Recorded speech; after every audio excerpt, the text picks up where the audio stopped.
Hey, Friendo, Steve here. And Larson. And welcome back to Going in Raw View, retro pay-per-view review here from Going in Raw. So back in like June of last year, we did a charity thing where we were like auctioning off ideas for Going in Raw View. People would submit, hey, I'll put in this money, you review this. And so that happened with Mr. Ryan Chad, and he asked that we review either WrestleMania 14 or SummerSlam of that year, 1998. And because I'm pretty intimately familiar with WrestleMania 14, I didn't quite remember SummerSlam 98 as well. I was like, let's do that. Let's see where the WWE was, 4 so months after. Yeah. And what's... the show that really broke through for them in the 90s. Yeah. And what's memorable, at least about this show for me, and I think us, is I believe this is the first pay-per-view we watched together in Los Angeles after we moved there to go to college. Now, prior to this, my parents would order the pay-per-views, and I'd have my friends come over and watch at my parents' house. It was probably like a couple weeks prior, I moved to the apartment that we all shared. Mm-hmm. And I believe this is the first show we watched first pay-per-view we all watched together in our apartment. That would make sense. I don't remember that at all. It's funny because I'm glad you kicked off with this because I wanted to ask, okay, where were we at that time? But at that point, we had just moved to Los Angeles. It was less than a month that we'd been in that apartment. Yeah.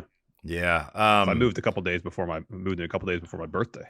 So we were in an apartment on Roscoe Boulevard in Northridge. Mm-hmm. If anybody wants to drive past it, I don't know the address. It's a pretty large apartment complex. So. It was either watch SummerSlam or watch the channel where you could see the camera feed from the front gate.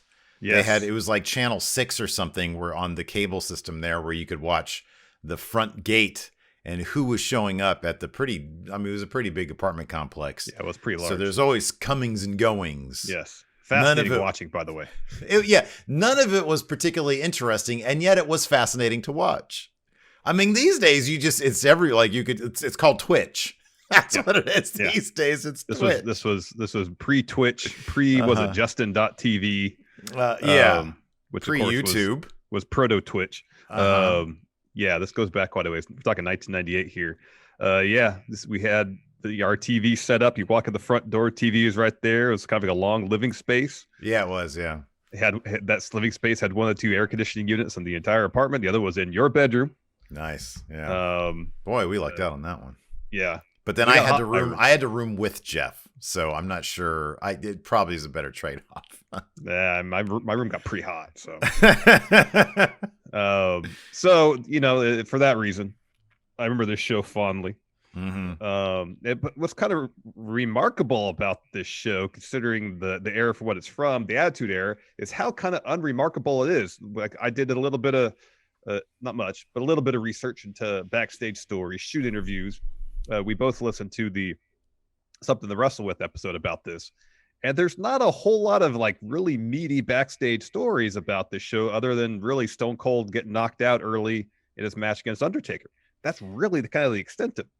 Yeah, it's most of that episode, most of the podcast that we listened to focused more on how much WWE at that point was able to capitalize off their IP financially. Yeah. Stories about, they were getting into the hotel business. They're trying to. They're trying to. There was talk about, branded condoms, all sorts of licensed merchandise that they basically wouldn't say no to any of it. And why would they? Because at that point, business was probably better than at any point in history, maybe even since then. I mean, I don't know exactly. I mean, I know that like dollar wise right now with all the TV deals, that they're financially better off than they've ever been. But back then, like certainly it was a massive boom time. Mm-hmm. And I wonder if they had, it's an interesting sort of come between storms because it was only a couple months later that The Rock became world champion. Yeah, it was November. Yeah. And, things were really hot and crazy around all that Survivor Series and stuff. I don't remember. I guess it was January of the next year that Mankind won the title on Raw. I think it was January 4th or something like that. 4th, I believe. Yeah. And so like at this point, it kind of just felt like the show honestly just feels like they're kind of coasting on their own success, because so I went back and I watched the Raw prior, or I watched like most of like bits and pieces. I was sort of going through it. Now, thankfully, as a couple weeks ago, I could do this without fear of getting on Peacock and this either not being there or it being completely censored. There was nothing really here that needed to be censored. There was nothing really controversial about any of this stuff. So like prior to this, like on the Go Home to Raw, it was like the big story was like Undertaker and Kane were now allies. The brothers had come together, and Vince McMahon was very happy about this. And so he was taking it to think, okay, well, I know that Taker's going to win because Kane's going to help him. And so it was so one of those really forced McMahon things, like ruthless aggression. In this case, it was the entire episode. He kept on repeating, Undertaker, are you my friend or foe?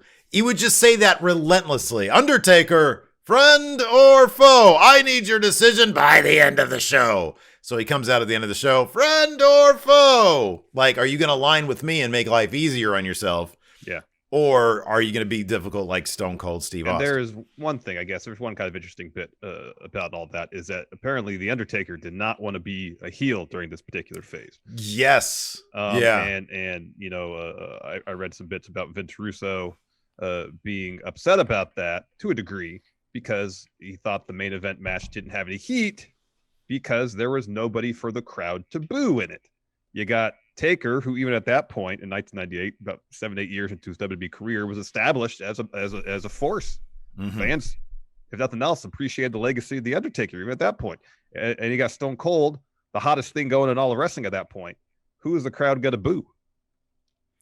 Yeah, they really should have somehow convinced Marc to heel up, because the match, I think the match did lack. I mean, yeah, it was kind of interesting, Undertaker starting to do his sort of proto-American Badass, where he's like, you know what, Kane, I don't need you. I'm going to do this solo. But he was never going to get cheered over Austin. That was never going to happen. And I just don't see the point of having, the hottest babyface ever. At that point, you need to be throwing everything at him, and the nastier, the better. And that, I mean, I do think that this probably would have been a lot better had there really been a strong, if they had just pulled the trigger, I guess, on the corporate ministry early, I don't know, some sort of alliance to really screw over Stone Cold Steve Austin, because this just sort of felt like another day. It felt like, it didn't feel special. It kind of felt like a match that could have been on Raw. It did. Interestingly enough, on the Go Home episode of Raw as well, there was a Hell in a Cell match between Mankind and Kane, but it didn't. There was no finish there because Austin came out, stunned everybody, and was going to stun Taker, but the Undertaker climbed up the top of Hell in a Cell, and you could tell he was very nervous about that. He was up there. Because this was This was after King of the Ring '98. That's when Foley got tossed off. Yeah, you're right. Yeah, it was only a couple months. Yeah, Foley got thrown off the top of the cage. He got tossed off. Yeah, he tossed him off. Undertaker totally tossed him off. So yeah, Undertaker was up there. He's like, I've been here before. I don't want to be the one falling down on my ankle again. It hurts so bad. Yeah. So at the end, I'll just wrap up this Raw talk here. Raw talk. At the end of Raw, Undertaker had like this really long-winded promo where he's obviously improvised. I mean, back then I think everybody improvised anyways, but less improvisation and more just like uncertain as to how to handle his character. Like, I want to be a face, but I don't want to be a heel, but I can't, And so he drops all these cheesy catchphrases. Everybody just seemed to be phoning in this last segment here, except for Vince. Vince comes out and he's friend or foe.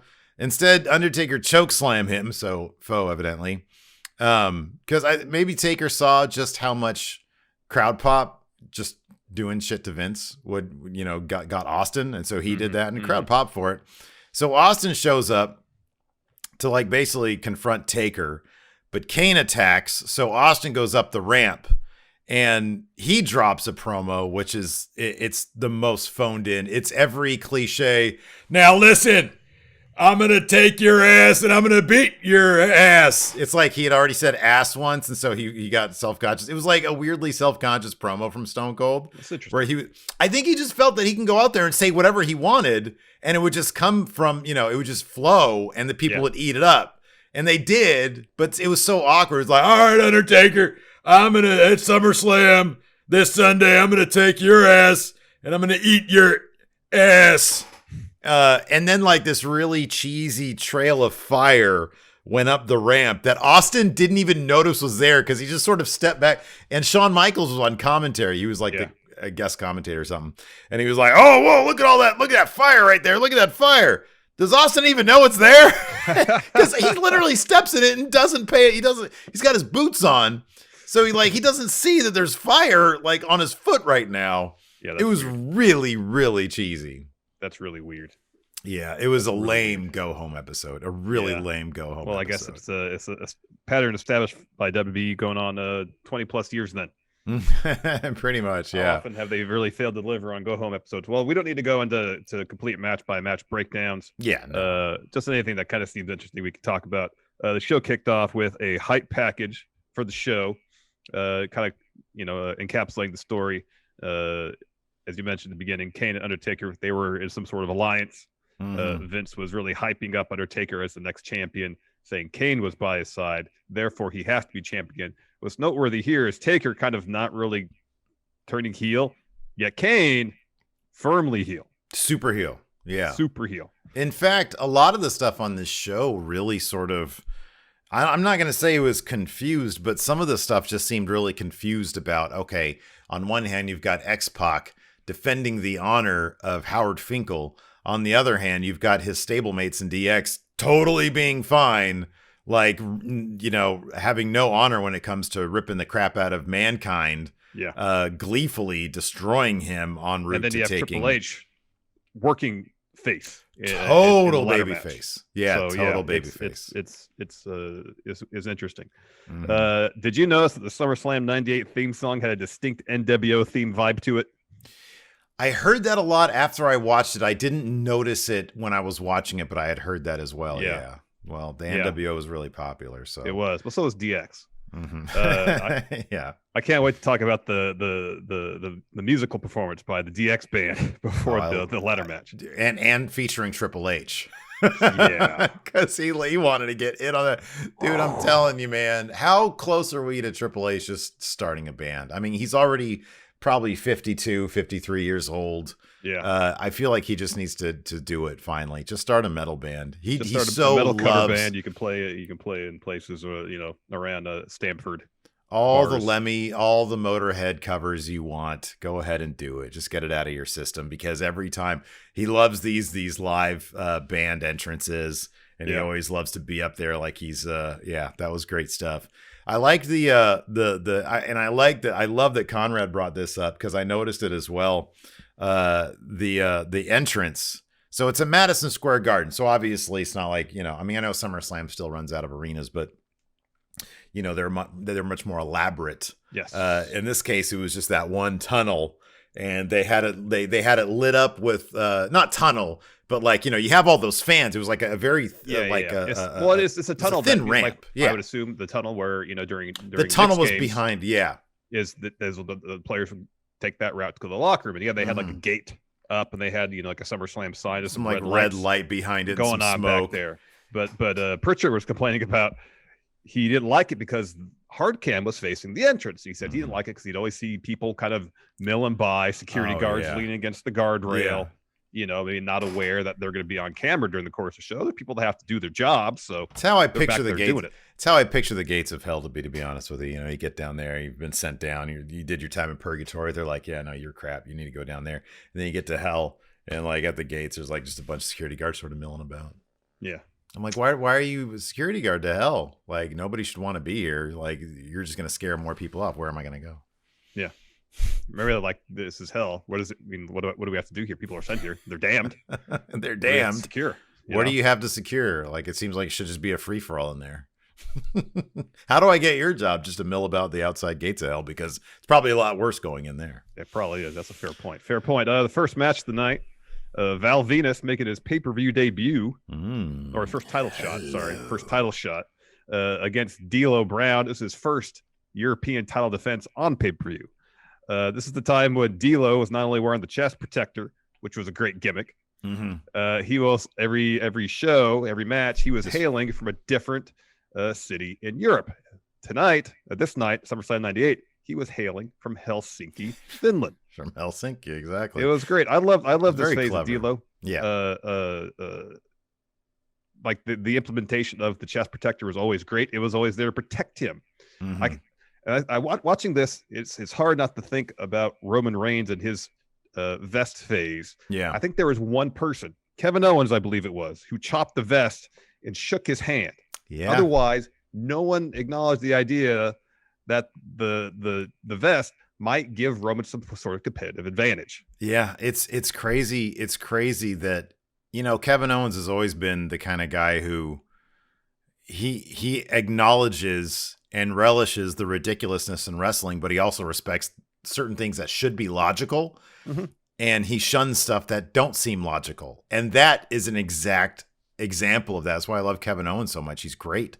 I mean, he, you know, when he has to do a face turn, it's like, okay, well, this needs to be motivated. They're not going to give me motivation. So I guarantee he's the one who came up with, well, you know what? You know, I was isolated through my behavior when I was a bad guy. And so I'm trying to do things different. I'm trying to do things better now. Trying to atone for his previous mistakes. Yeah. The great thing about D'Lo here, of course, is like everything you just said, but he really, and they put this over on the pod on Something to Wrestle With it as well. And it was always obvious. This dude was brought in to basically be another body for a faction. He was a CPA. He was a CPA before this. He was a CPA, but he was a good worker. He came from, I think, Cornette's, probably Smoky Mountain, I think. Smoky Mountain, yeah. And he shows up, and he's able to carve out a niche for himself where he's able to a degree, break out of what would just be another muscle guy, you know, routine. I mean, that was the great thing. Like, there was so much talent in the Nation of Domination that they all sort of did that to their, you know. And it's like, you know, in wrestling often you'll see factions where they just bring in dudes to sort of mill about in the background and they don't break out. D'Lo definitely broke out and it was great. Yeah. This match was actually pretty solid. Yeah, it was a solid match. Yeah. It had a bit of a weird finish. So, of course, Val rips off D'Lo's chest protector. Well, before the match, of course, Val Venis comes out and he drops probably the laziest innuendo-laden promo where he just says, I came to New York and then I came again. And that was pretty much it. That's pretty much it. And it's like it's like, you know, he used to be, if I recall correctly, I mean, maybe this is my college age mind thinking that it was clever. Sometimes this stuff, no, not clever. From what I can recall, I don't think it was ever really. I mean, as you said, for us, probably in our early 20s, we thought it was clever. It's like, ooh, he talked about a hot dog. I think he's talking about a penis. It's so funny. Yeah, no. If you watch it now, you're like, there's nothing clever about this. Probably. Well, this was like especially lazy, though. Yeah, there was not even any metaphors involved. It was just, I came to New York and I came again. Okay. Yeah. So the D'Lo, of course, he had that chest protector because apparently he had a rib injury, but it was like a months-old injury. He was wearing the chest protector because it helped him. Oh, yeah, it was great. It was great. It's a great storyline. So, yeah, at one point, Val is trying to work over D'Lo's chest. Like he punches it or chops it to sell in his hand. He's attacking D'Lo's ribs. And the finish saw Val get the upper hand, eventually rip the chest protector off D'Lo, hits him with a power slam. He puts the chest protector on. And the ref's like, no, you can't do that. It's breaking the rules, which doesn't make a ton of sense, but okay. So Val the refing in this made zero sense. Zero sense. So Val goes to the top rope, and the ref literally grabs his ankle. Yeah. To prevent him from doing the splash. Val slips off. D'Lo hits the atomic drop clothesline, and the ref is still yelling at Val, "You got to lose the chest protector." And so Val shoves the ref across the ring. D'Lo wins by DQ, and afterwards Val body slams the ref and then hits him with the money shot. Yeah, because everybody needed to see. We needed to see the money shot. keep him looking strong. And so you basically Nick Patrick the ref for like virtually no reason whatsoever. I mean, what was the reason? Oh, because he had the chest protector on. That's why. Okay. Yeah. He grabbed his leg. Yeah, that was really silly. But otherwise, it was a pretty solid match. I gave it 2 stars, Larson. Not too far away. I have all the Meltzer ratings here as well. Dave gave this 1 3/4, so I wasn't too far off from the Wrestling Observer himself. If it weren't for the finish, I would have probably graded it higher. Just the finish was fairly illogical. I think this was like a solid. Solid opening bout. It was, yeah, this would have probably, I mean, with this finish, it should have been on Raw. Like, again, You're just sort of, it's crazy that this match was even on a card like SummerSlam. I mean, these days you just think because there's so many people on the roster, like every match on SummerSlam or a WrestleMania really matters. Yeah. Back then it was like, hey, European title match. Sure, why not?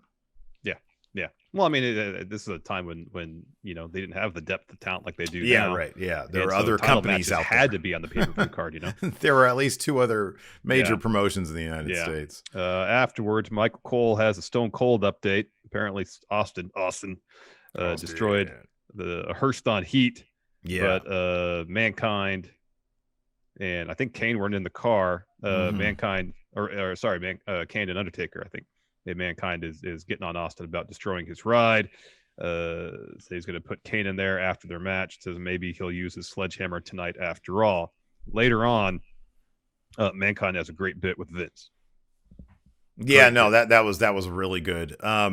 Yeah, kind of crazy. Also, back then, a lot of stuff happened on Heat, which is basically a de facto kickoff show. Like they would set up entire angles for live. the pay-per-view. They'd actually do like essential stuff. You actually had to watch it.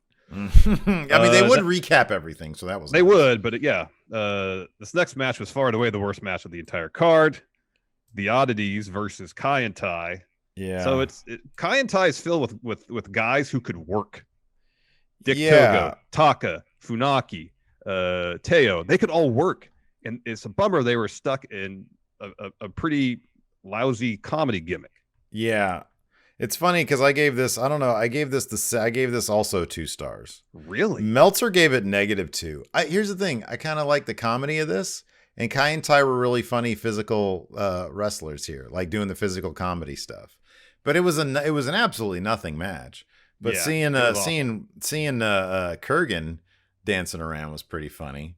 The first time him doing that's great, but that's all he did. That's all he did. Yeah, it was pretty funny. He was getting. Did you see the little beast? Probably doesn't deserve 2 stars. I'll retcon that 1 star. No, it doesn't. 0 stars. It's more. Did accurate. I see what? There's a clip going around Twitter of a PWG match between El Generico and Dick Togo. Yeah. It was great. Yeah, I know. It was rad. It was awesome. Great. Dick Togo's great. Yeah, man. The spoiler. Anyways, this match is not great. I love when JR says early on that on commentary, no one's expecting this one to be a classic. Yeah, way to lower expectations, JR. He was pretty brutally honest with some of this. Yeah, I mean, look, there's that moment where Golga lines everybody up and gives them a 4-person clothesline. That was pretty clever. Let's see here. Yeah, no, this is all. They were all very fast working. I don't know. I thought they were kind of fun in this match. I know it's it's easy to crap on this match because it's bad and there's no stakes and it doesn't mean anything. But the Freaks were oddly over.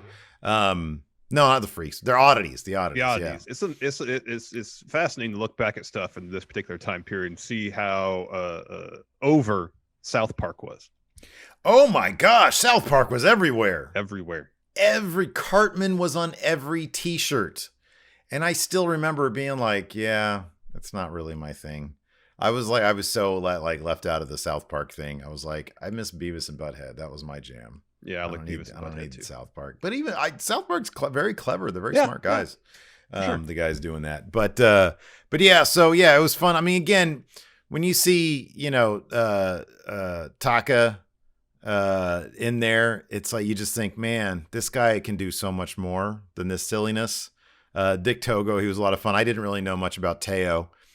And of course, obviously, half of the Lawler's commentary was I don't know what he even said, but right here I said, "Good Lord, Lawler." I don't know what that was in regards to, but it was probably something really insensitive. But yeah, you know what I really appreciated about the Oddities though is sort of like one of the unsung members of Golga.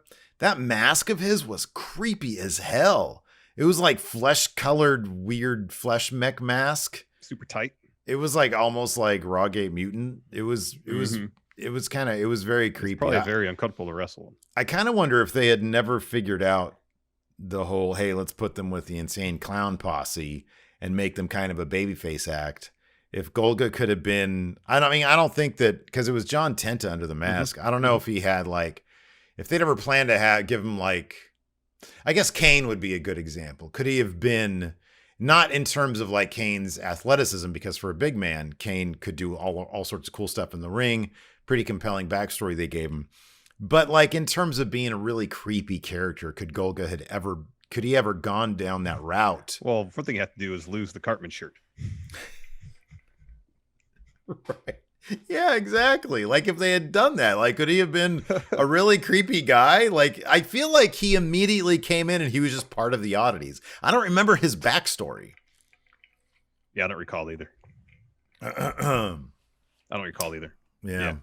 I mean, like the Oddities had some interesting characters, but like apart from Tenta, I didn't find any of them like compelling wrestlers. Kurgan had a great look. Kurgan could have been like, and he's probably a mildly better wrestler than like the Great Khali. But Giant Silva, he could barely move. Yeah. Like that guy, he barely got into the ring. Also, Tenta and then Luna Vachon's great. Oh, she's great. Yeah, she's terrific. Great. Yeah. So, I mean, and you have to appreciate, like, it's funny because I even wrote their name down here as the Freaks, but they totally come off as an homage to Todd Browning's Freaks, the 1930-something movie, where they're like, you side with them because they are, outcasts. And it's now they're lovable because they're wearing Cartman shirts. So anyways, yeah, Meltzer gave this -2 stars. It wasn't a good match. It wasn't a good match. It wasn't a 2-star match. After that, I thought this match was pretty solid. Jeff Jarrett, Ain't He Great, versus X-Pac. Hair versus hair bout. X-Pac's come to the ring with Howard Finkel because Jeff Jarrett shaved his head in the lead up to this bout. And then Finkel proceeds to do maybe the worst crotch chop ever. Oh, dude, it was cringy. And I know everybody loves Finkel. I get that. But like, this is like the least DX thing possible. Like, I was just watching a Raw from like 97 where the original DX were in the ring, like doing strip poker. And like, this is the furthest thing from that. I mean, to be honest with you, what they did, what the New Age Outlaws did later on is sort of more akin to what DX is. They're like, hey, screw you guys. But yeah, so X-Pac is basically trying to like restore Howard Finkel's honor. It's a hair match. Jeff Jarrett has Southern Justice with him. The Godwins. The Godwins, exactly. Wait, was it that's right. Yeah. It was the Godwins. Yeah. Mark Canterbury and Midian. Yeah. Midian, but it's clothed Midian in this case. Yes, not naked Midian. Not yet. Yeah. That was otherwise a little bit down the line. This is actually a really good match, though. It was a fun match. It was really good. Yeah. We had let's see here. Yeah, even dude, X-Pac selling. Like I remember this, like Jeff Jarrett even just whipping X-Pac into the corner, like the sell on that, just completely destroying himself on the ring post there. It was cool. And there was even like a series of sleeper hold spots that weren't boring. Yeah, they weren't boring. And it's funny because like I got the feeling they like had like a super hot mic in the top turnbuckles, because whenever anybody would hit one, you just hear a big dunk. Oh yeah. The finish of this, so Southern Justice comes down the ringside after kind of like walking backstage, and so Canterbury is distracting the ref. Midian swings at X-Pac with a guitar, misses, and then X-Pac gets the guitar, hits Jarrett with it, gets the win. Now Jeff Jarrett has to lose his hair. So New Age Outlaws come out, makes sense. They're in DX. Draws and headbangers, and the headbangers are out as well. So they're all holding Jarrett down in a chair. X-Pac takes some battery-operated clippers, which Bruce Pritchard didn't like. He's very clear about this. And then those, like, the batteries ran out or wasn't powerful enough to cut hair, so they had to get scissors out. Yeah. And then the whole time Double J was getting his hair cut, he was just complaining about X-Pac using the guitar to win. Yeah, but nobody in kayfabe liked Jeff Jarrett, so they're all like, it didn't matter. It didn't matter on deaf ears. Yeah. Next, we had a quick shot of Method Man. Ooh, hold in on the a crowd. second. Don't you want to know the Dave Meltzer rating for this match? Oh, what do you give it? It was 3 stars. That's about right. I gave it 2.5 stars. So again, I was very close to being. I'd say 3 stars. I'd say 3 stars. Yeah. Method Man was in the crowd. Yes. Wearing some DX gear. He was loving X-Pac's theme song as well. And after that, we have Doot. Doc Hendricks introducing the Lion's Den cage. Ooh. That match happened. It's like a later theater of people there ready for the Lion's Den, and they got to watch the rest on what was sure to be a relatively small, by today's standards anyways, TV screen. Projection screen, whatever the hell they used back then. Yeah. Michael Cole then interviews The Rock. This is pretty basic Rock stuff. As you mentioned earlier, it kind of seemed like everybody's kind of going through the motions a bit here. Michael Cole shows footage from Heat of The Rock hitting Triple H with the Intercontinental title at the back of his knee. And then The Rock just threatens to slap the yellow off Michael Cole's teeth and wonders how Triple H is going to climb the ladder with one bad leg. It's funny how quickly The Rock was able to phone in a brilliant promo.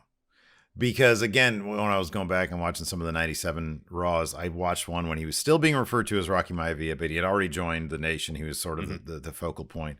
I think he was probably maybe he was Intercontinental Champion or was about to challenge for it. I think it was towards the tail end of him and Stone Cold fighting for it. Gotcha. And he was stumbly over his words. He was like, "Oh yeah, Stone Cold Steve Austin, he's going after the Intercontinental." And he was kind of stumbly because he was still finding his voice. But like a year later, this dude was like automatic, and it was brilliant stuff across the board, even when he was sort of phoning it in. Guarantee I'm the people's champ, the people's choice. You smell what The Rock is, all that great stuff. Yeah. Back to the jabronis at ringside.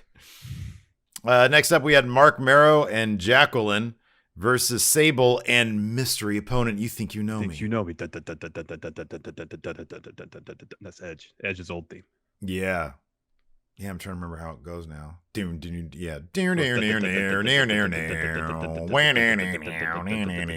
think you know me. You think you know me. Edge. Nobody seemed to care about Edge. No. He was just a dude. Was this his pay-per-view debut? His pay-per-view it might have been his debut match. It might have been his first match. He was only in the stands before this. They had video vignettes, and then he was in the stands. This is probably his debut match. Yeah. I mean, it took a little while. Like the Hardys hadn't been. I don't think the Hardys were introduced until a little bit later than this, right? I don't think so either. And so, like, pairing him with Christian probably can, like the Brood. I don't think they came till like a little bit later. Because remember, they tried to make Edge a singles guy, and then they put him with the Brood because he knew Christian, and then him and Christian just took off, and Gangrel sort of fell to the side. So apparently, he had one TV match before this. Ah, okay. So yeah, nobody really cared about it, but everybody did care about Sable. Again, I thought that this was decent, like, comedy stuff. Like, they sort of kept it to what they needed it to be. I mean, the entire thing was carried by Marc, Mero, and Jacqueline. Yeah. They were just chock full of personality. Jacqueline, obviously a terrific wrestler. Marc Mero is always a fun wrestler, and he's got loads of charisma. Yeah, he does. But yeah, so Sable gets on the mic. She introduces Edge. We get, let's see here. I'm trying to see where this goes. Jackie just dodging Sable. We get a lot of Mero and Edge to start. Jackie tries to grab Edge's foot off the ropes. Mero takes the advantage. Jackie slaps Edge with the ref distracted. Let's see here. Where do we go for the finish? So Mero Edge hits that huge fun splash on Mero, to the outside, and then he goes to the outside. Mero hits Jackie off the apron after Edge moves out of the way. Jackie accidentally splashes Mero and lands like head first on his nuts. That's right. You have to do the spot where the nuts come into play. Edge hits, what is it called? The downward spiral? Yeah, it's a flatliner essentially. Yeah, on Mero. Followed by like a Frankensable on Mero. They do like a Frankensteiner move. Yeah. And then Sable pins Marc Mero for the win. I don't know. I was entertained by it. It was an entertaining match. Mm-hmm. What'd you give this one, Steve? I gave it 2 1/4. Sounds fair. Yeah. Sounds fair. Yeah. Next, this Meltzer only gave it 1.5. I don't think he was huge into the Sable stuff. Yeah. No, I think you got it right. We get a Michael Cole interviewing Mankind, and Cole tells Mankind that Kane isn't showing up tonight. Asks, "Will you forfeit the tag titles?" Mick Foley just says, "Maybe, but I don't want to disappoint the people. I want to give the people their money's worth. You know, this is Madison Square Garden, so on and so forth." Vince steps in. And Mick's like, "I'm going to get killed out there, Vince." And Vince reminds Foley that he hitchhiked to Madison Square Garden for shows. He was there when Snuka jumped off the cage on the Don Morocco. It's history, and this is where he belongs. And Vince says, "I have an idea. I might be crazy. If you could defend the tag titles by yourself at Madison Square Garden, then Mick, you will be in the Madison Square Garden Hall of Fame by next week." And Foley says, "I have no weapons, though." So Vince goes and looks for one. And then Foley keeps talking. It's just along the lines of, immortality is something I'm very interested in. Immortality is something I'm very interested in, Michael Cole. Oh, it was great. And then it says tonight Mankind is going to successfully defend the tag titles against 2 people. And then Vince walks up with like a serving platter and a candelabra. Candelabra, yeah. He's like, you could tell Vince is having so much... You know, Vince and Foley had great chemistry. Always. They had amazing chemistry, and it's the kind of thing where, to me, it reminds me a little bit of Vince's love, because you can tell Vince really loves Daniel Bryan and he really loves Kevin Owens. 2 guys who don't fit the traditional bill of guys that Vince McMahon really would love. And I think deep down, I think Vince really does love professional wrestling. I mean, I showed you that clip the other day, or I sent you that clip of him talking to Hulk Hogan in like 1980, and Vince is talking like, "Oh, the sweet science of wrestling. That's what it's all about." It's really good. And it's like, deep down, I think Vince McMahon, he understands that the entertainment BS that he is putting on these days is what brings in the money. At least in his head, he understands this is what makes me money.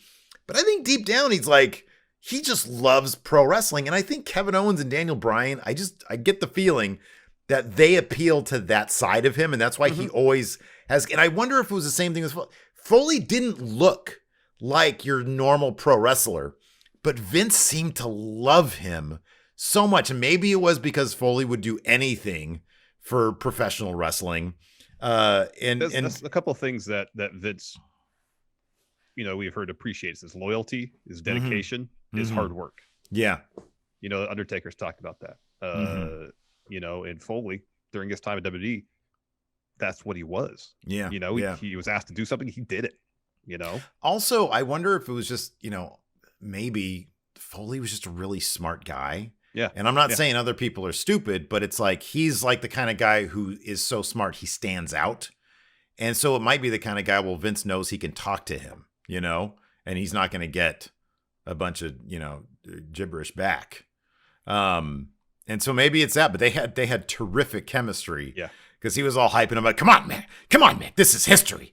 Come on. You're going to be in Madison Square Garden Hall of Fame by next week. And he runs back there and he's feverishly looking for something. It's no holds barred. It's your kind of match, Mick. And he comes with the candelabra and the serving plate. Oh, it was great stuff. Yeah. And he says, if they don't like that, I got 13 words for you. How much wood could a woodchuck chuck if a woodchuck could chuck wood? God, Foley was so good. He was so good. So damn good. Yeah. After that, we had a Lion's Den match. Hype package. I forgot that Dan Severn was Owen Hart's coach. Dude, this match was so much better than I remember it being. I know. This was actually a really solid match. People were really into Shamrock too. Like he was so over at the time, and it just makes you wonder, dude, if they could have somehow, and who knows what was going on backstage. I always sort of go to that when I'm like, I wonder why they didn't push the guy more. If they had run with that sort of UFC type thing, don't make him talk too much. But I wonder how far he could have gone. I mean, I know so much of wrestling is personality based, and back then They had so many great personalities who They were had so many also huge good personalities, wrestlers. and Ken Shamrock, despite all his strengths, was never a huge personality. That's totally true. But in this environment, he was great. He was great. This was physical. They used the cage creatively. There was no ropes on it. Obviously, it was a smaller ring area. Yeah. But they did some usual pro wrestling moves, but they did a great job of doing stuff where they bounce off the cage and jump off the cage. Mm-hmm. And so they were really smart about how they utilized the space they were working in. That's a testament, I guess, to how good of workers Owen Hart and Ken Shamrock were. Yeah. You can tell they probably spent a lot of time figuring out what works and what doesn't work. Definitely. The finish of this, Ken Shamrock get locked into a dragon sleeper, and he kind of walks up the cage to break it up, and then sinks in an ankle lock on Owen.